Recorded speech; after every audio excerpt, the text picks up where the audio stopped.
Hello everyone, I am Manisha. Welcome to upward study.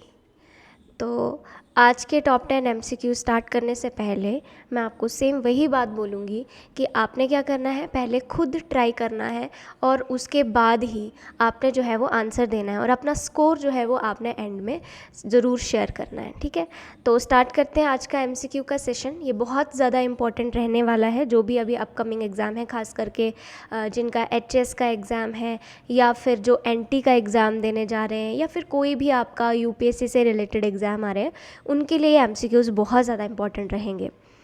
तो lecture शुरू करने से पहले आज के डे के बारे में डिस्कस कर लेते हैं। बेसिकली आज है हिंदी दिवस। ठीक है, तो हिंदी दिवस के बारे में कुछ पॉइंट्स मैं आपको बता देती हूँ कि ये क्यों हम मनाते हैं।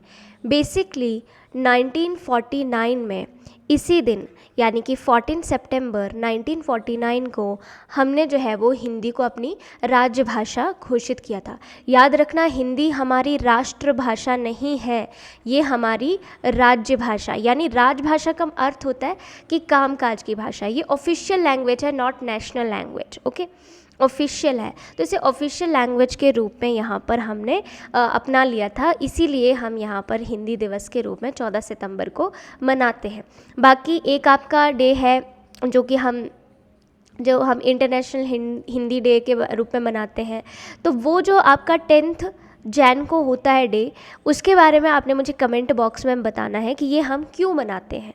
ठीक है, तो ये चीज़ें आपने जो है वो यहाँ पर कमेंट बॉक्स में मुझे बतानी है। स्टार्ट करते हैं आज के पहले एमसीक्यू के साथ में। तो सवाल है कि India recently signed a MOU with which country on biodiversity conservation?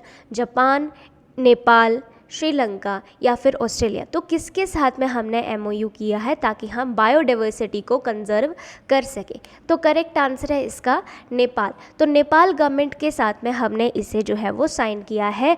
ये हमारी ministry of environment, forest and climate change के द्वारा किया गया है। हम बायोडाइवर्सिटी कंजर्वेशन और क्लाइमेट चेंज के जो इफ़ेक्ट्स हैं उनको ख़त्म करना चाहते हैं। साथ में जो फॉरेस्ट है और बायोडाइवर्सिटी को कंजर्व करने की बात जो है वो की जाएगी। रिस्टोर किए जाएंगे कॉरिडोर्स एंड इंटरलिंकिंग एरियाज़ वगैरह, सब चीज़ें जो है वो यहाँ पर होंगी। नेक्स्ट सवाल है कि which institution conducted the cyber security exercise synergy? तो किसने ये एक्सरसाइज की है? CERT ने, Indian air force, defence research and development organisation या फिर इसरो? तो इसका जो करेक्ट आंसर है, आपने तो अटेम्प्ट कर ही लिया होगा, तो करेक्ट आंसर इसका CERT इन है।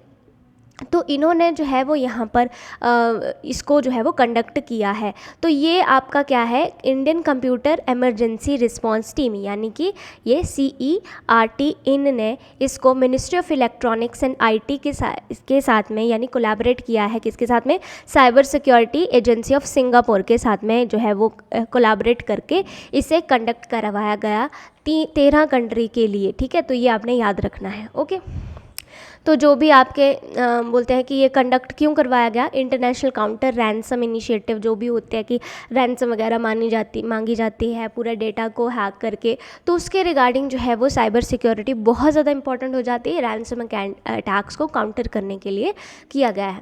नेक्स्ट बोल रहे हैं घटियाना द्विवर्णा which was discovered recently belong to which species? Turtle, spider, crab या गेको? तो किससे ये जो है वो इसको कौन सी स्पीशीज़ से बिलोंग करता है? तो ये करता है क्रैब की स्पीशीज़ से बिलोंग। ठीक है, तो ये बोल रहे हैं कि वाइल्ड लाइफ एंथुजियासिस्ट जो कर्नाटका से हैं, उन्होंने ये क्रैब की नई स्पीशीज़ को वेस्टर्न घाट्स ऑफ कर्नाटका में डिस्कवर किया है, जिसका नाम घटियाना द्विवर्णा रखा गया है। ठीक है, तो ये बहुत ही ब्राइट कलर्ड क्रैब है और ये 75th फ्रेश वाटर क्रैब हमें वेस्टर्न घाट्स में देखने को मिला है। तो फ्रेश वाटर क्रैब है, इसको आपने देखना है। और साथ में ये छोटी छोटी रॉक्स और थिक डेंस फॉरेस्ट जो है वहाँ पर रहता है। ठीक है, तो ये एल्गी जो है उसको और यहाँ पर स्मॉल इंसेक्ट्स के ऊपर फीड करके या फिर आपकी जो मॉस्किटो फैमिली के इंसेक्ट्स हैं उनको फीड करके यहाँ पर अपना जीवन बिताता है। नेक्स्ट बोल रहे हैं कि which country is hit by the strongest tropical storm of 2022 dubbed super typhoon Hinnamnor? तो यहाँ पर चाइना, फिलीपींस, जापान या फिर न्यूजीलैंड। ठीक है, तो कहाँ पर ये सुपर टाइफून हिमानूर आया? तो इसका करेक्ट आंसर है जापान। देखिए क्या होता है कि जो इंडिया के आसपास में जो आएंगे उसे हम बोलते हैं चक्रवात या फिर साइक्लोन। जो आपके यूएसए के आसपास में आएंगे उसे हम बोलते हैं हरिकेन। जापान के आसपास हम इन्हें बोलते हैं टाइफून। तो आपने जो है वो ऐसे भी समझ जाना है। तो बोल रहे हैं कि 2022 का ये स्ट्रॉन्गेस्ट ट्रॉपिकल स्टॉर्म था और इसे हम सुपर टाइफून हिमानूर जो है वो हमने इसे नाम दिया है। तो ये मूव कर रहा है वेस्टर्न पैसिफिक ओशन में और इसकी जो स्पीड है वो आपको देखने को मिलेगी 241 किलोमीटर्स पर आवर के रूप में। ओके, तो इसको जो है वो कैटेगरी 5 का टाइफून बोला गया है, जो कि हाईएस्ट क्लासिफिकेशन होती है आपकी स्केल के ऊपर। ठीक है, तो बोल रहे हैं कि अभी ये और ज़्यादा डेवलप हो सकता है और फर्दर ये आगे जापानीज़ आइलैंड की तरफ को बढ़ रहा है। ये जापान की जो मेट्रोलॉजिकल एजेंसी है उन्होंने यहाँ पर पहले से फ्लडिंग और हैवी डाउनपोर वगैरह और लैंडस्लाइड थंडरस्टॉर्म की वार्निंग्स जो है वो जारी कर दी हैं इसके रिगार्डिंग। नेक्स्ट बोल रहे हैं कि NGT / ₹3500 crore fine on which state government for violating waste management rules. तो NGT ने 3500 करोड़ रुपए का फाइन किस स्टेट पर लगा दिया है? न्यू दिल्ली, वेस्ट बंगाल, उत्तर प्रदेश या फिर असम। तो करेक्ट आंसर है इसका वेस्ट बंगाल के ऊपर ये फ़ाइन जो है वो लगा है। बेसिकली ये 35 करोड़ का फ़ाइन जो है वो एज कंपनसेशन इन्हें देना होगा जिन्होंने भी ये सॉलिड और लिक्विड वेस्ट के नॉर्म्स को यहाँ पर वायलेट किया है उसके रिगार्डिंग। तो बोल रहे हैं कि जो बंगाल की गवर्नमेंट है उसके पास एक ऑप्शन है कि रिव्यू करे पूरा ट्रिब्यूनल में और सुप्रीम कोर्ट में मूव करे, पूरा का पूरा वो लेकर के जाए डिसीजन और क्या चीज़ें किस तरह से होंगी और देखा जाएगा।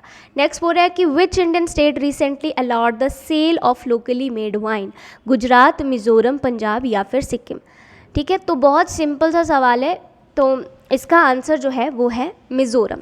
तो बेसिकली मिज़ोरम में जो है वो इसे अलाउ कर दिया गया है। तो बोल रहे हैं कि जो लोकल जो ग्रेप्स होते हैं, लोकल ग्रेप्स के ज़रिए जो है उगाया जाएंगे, उनकी जो वाइन होगी उसे यहाँ पर मार्केट में फ्रीली जो है वो बेचा जाएगा। और नेचुरल ग्रेप्स जो है वो कहाँ पर ये उगाए जाते हैं मिज़ोरम में? तो एक तो हो गया आपका चंपाई और आपका हलान एरियाज़ जो हैं ईस्टर्न मिज़ोरम के, वहाँ पर इन्हें उगाया जाता है। और यहाँ के जो CM हैं उन्होंने ये भी बोला है कि मिज़ोरम में जो लिक्विड प्रोहिबिशन ड्राफ्ट रूल्स 2022 के हैं वो कंटिन्यू रहेंगे, स्ट्रिक्टली उन्हें इम्प्लीमेंट किया जाएगा। बट उसी के साथ में यहाँ पर जो ये ग्रेप से बनी हुई वाइन, लोकल ग्रेप से बनी हुई वाइन है, उसे भी बेचा जाएगा। अच्छा, एक सवाल का जवाब मुझे कमेंट बॉक्स में दीजिए कि जुडीमा कहाँ की वाइन है जिसे रिसेंटली यानी 2021 में जिसे जो है वो GI टैग दिया गया था। तो आपने यहाँ पर बताना है कि जुडीमा कहाँ की वाइन है। नेक्स्ट बोल रहे हैं कि Liz Truss was named as the new prime minister of which country? France, Australia, United Kingdom या फिर जर्मनी। तो इसका आंसर बहुत ज़्यादा सिंपल है, आई होप सबको आता होगा। तो इसका करेक्ट आंसर है यूनाइटेड किंगडम। तो लिज ट्रूस जो है वो बन गई हैं यहाँ पर प्राइम मिनिस्टर UK की।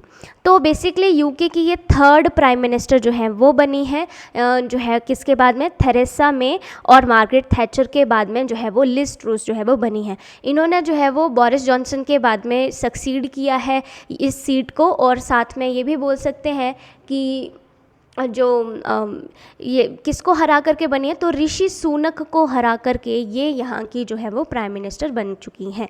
नेक्स्ट बोल रहा है कि which is the first country to approve needle free inhaled version of COVID-19 vaccine? USA, China, Russia या इज़राइल।